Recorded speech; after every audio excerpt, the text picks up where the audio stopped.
Bismillahirrahmanirrahim. Assalamualaikum warahmatullahi wabarakatuh.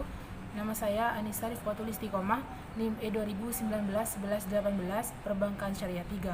Baik, di sini saya akan mereview materi untuk memenuhi tugas UAS mata kuliah Ekonomi Makro Islam.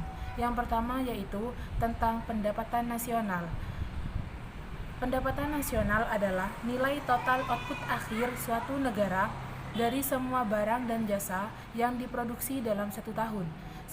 Selanjutnya yaitu konsep pendapatan nasional.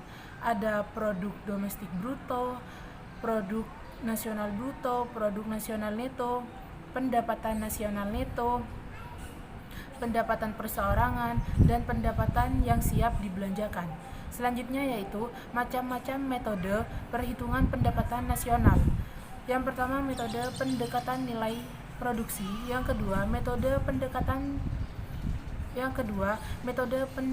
pendapatan, yang ketiga metode pendekatan pengeluaran. Selanjutnya yaitu sumber-sumber pendapatan nasional dalam ekonomi Islam. Yang pertama ghanimah, yang kedua sedekah, yang ketiga infak, yang keempat zakat, yang kelima us, yang keenam jizyah, yang ketujuh kharaj, yang kedelapan pajak tambang dan harta karun, yang terakhir yaitu wakaf. Selanjutnya yaitu materi yang kedua yaitu uang dan fungsinya.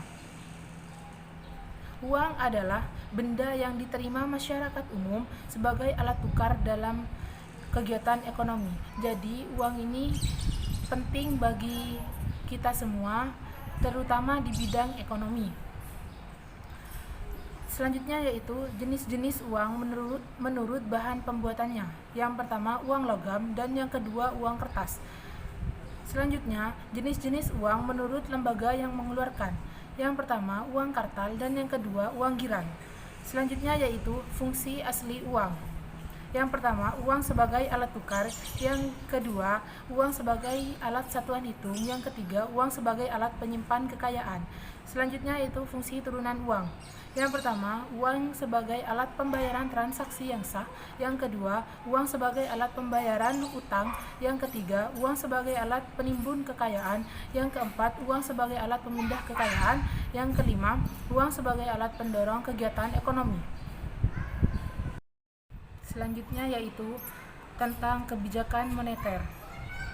Kebijakan moneter adalah seperangkat kebijakan ekonomi yang dibuat untuk mengatur ukuran serta tingkat pertumbuhan pasokan uang di dalam perekonomian negara.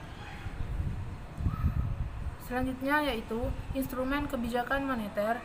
Yang pertama, kebijakan operasi pasar terbuka. Yang kedua, kebijakan diskonto. Yang ketiga, kebijakan cadangan kas. Yang keempat, kebijakan kredit ketat. Yang kelima, kebijakan dorongan mental. Yang keenam, penyesuaian tingkat suku bunga. Selanjutnya yaitu tujuan kebijakan moneter. Yang pertama, mengedarkan mata uang sebagai alat pertukaran dalam perekonomian. Yang kedua, menjaga kestabilan harga. Yang ketiga, menjaga kestabilan ekonomi. Yang keempat, meningkatkan kesempatan kerja.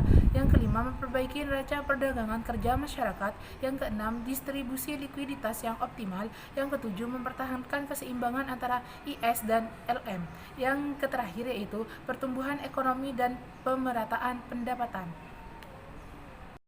Materi selanjutnya yaitu tugas dan fungsi Bank Sentral. Bank Sentral adalah instansi atau lembaga keuangan yang memiliki tanggung jawab atas suatu kebijakan moneter dan melahirkan tingkat aktivitas ekonomi yang stabil dalam suatu negara.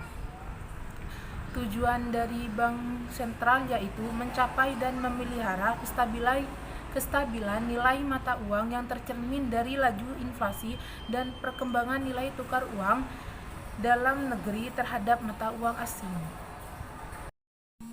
Tugas dari Bank Sentral dalam perbankan yang pertama yaitu menentukan suku bunga, yang kedua sebagai banker, yang ketiga melakukan pengembangan kredit yang sehat, yang keempat melakukan pembinaan semua bank yang ada, yang kelima melakukan pengaturan, pengontrolan, dan perluasan jaringan serta lalu lintas pembayaran, yang keenam melakukan support dan mendukung masyarakat untuk menjalankan usaha yang produktif.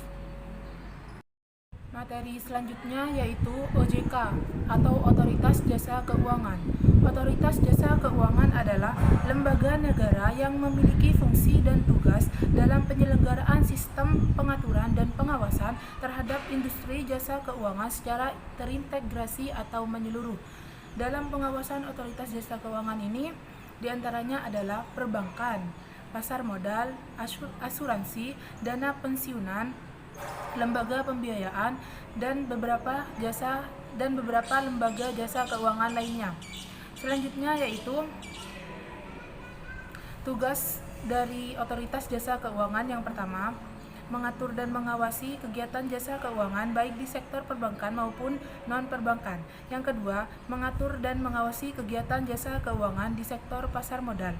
Yang ketiga, mengatur dan mengawasi aktivitas jasa keuangan di sektor asuransi, dana pensiun, lembaga pembiayaan, dan lembaga keuangan lainnya. Baik, itulah video review dari saya. Kurang lebihnya saya mohon maaf. Wallahu muwaffiq ila aqwamit thoriq. Wassalamualaikum warahmatullahi wabarakatuh.